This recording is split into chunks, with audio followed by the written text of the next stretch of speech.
السلام عليكم. أهم الأخبار.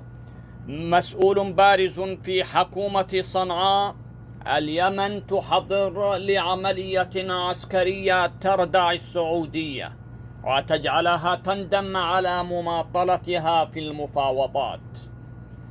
كشف مسؤول بارز عن تحضير صنعاء لعملية عسكرية ومفاجئة لردع السعودية.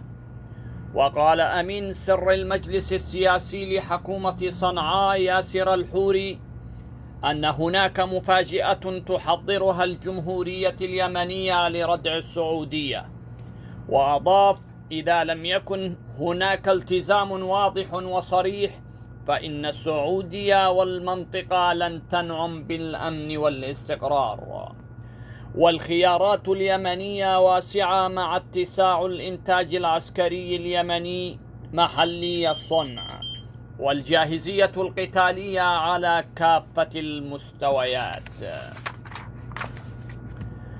وتعزيزات عسكرية كبيرة للمنطقة العسكرية الأولى.